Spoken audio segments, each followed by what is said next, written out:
Alarming finding, 30% of Republicans say violence may be needed to save U.S., poll shows.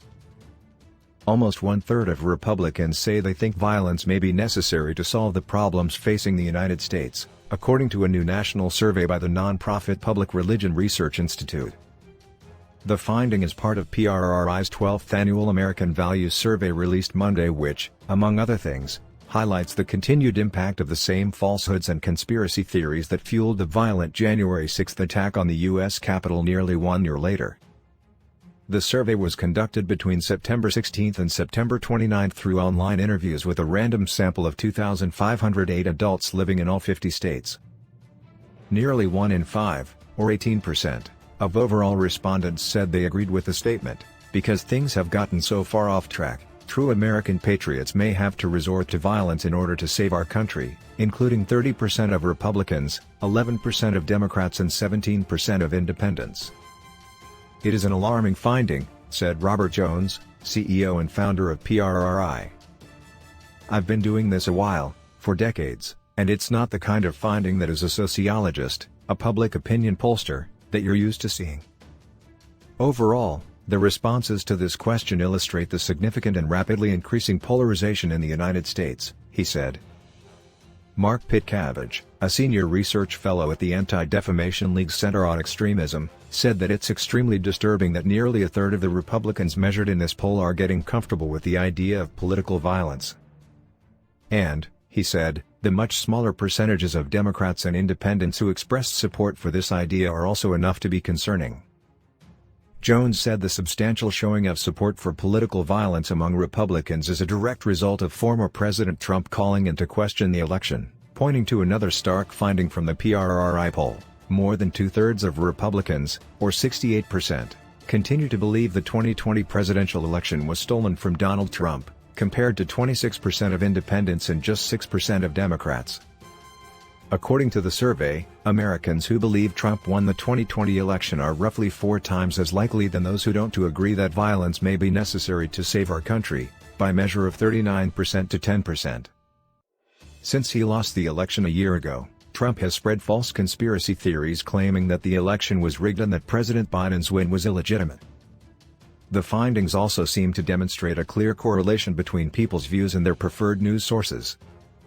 Among Republicans who trust Fox News above other outlets, 82% said they believe the election was stolen from Trump. 97% of those who rely mostly on far-right news sources like Newsmax and One American News, OAN, said the same, compared to less than half, 44%, of Republicans who trust mainstream news outlets. "A large chunk of the Republican Party has been essentially radicalized," said Heidi Beirich, co-founder of the Global Project Against Hate and Extremism. Beirich said she thinks a lot of responsibility lies with Republican leadership for failing to push back on the former president's election fraud claims and efforts to downplay the violence of January 6. She noted that the few Republicans who have spoken out against these harmful narratives, like Wyoming Representative Liz Cheney, who serves as vice chair of the House Select Committee investigating January 6, have faced political backlash. "It's very sad, actually, and very dangerous," said Beirich. She suggested that conservative media figures might be more effective at dispelling conspiracy theories and denouncing violence. She said religious leaders could also serve that role, noting the large presence of evangelical Christians within the GOP.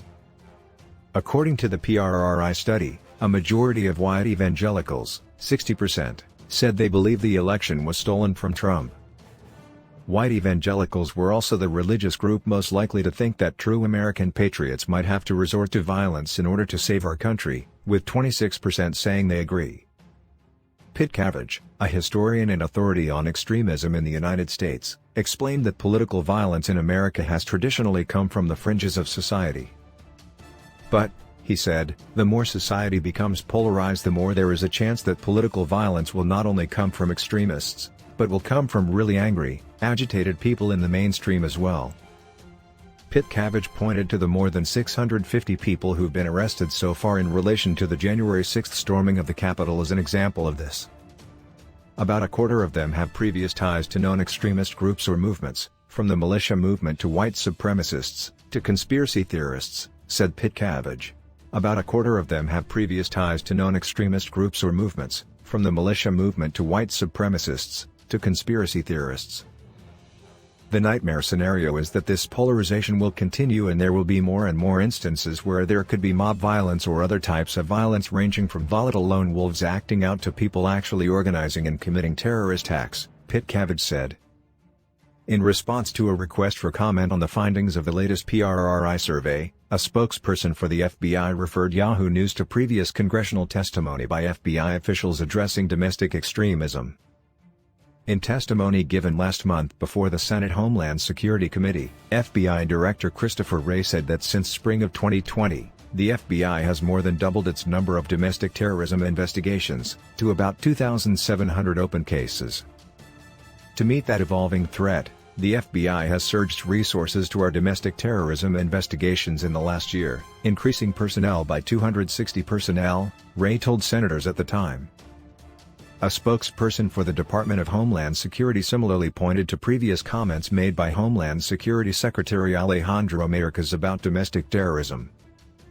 The spokesperson further cited a number of actions DHS has taken during the Biden presidency to address this threat, including the February designation of domestic violent extremism as a national priority area for the first time in FEMA grant programs. The creation in May of a new Center for Prevention Programs in partnership to improve the agency's capacity to prevent terrorist violence, and the issuing of National Terrorism Advisory System bulletins in January, May and August of this year that highlighted the threat of domestic violent extremists. Jones noted that, in addition to the most recent September survey, PRRI asked the same question about political violence on 3 earlier polls conducted this year in March, June, and August.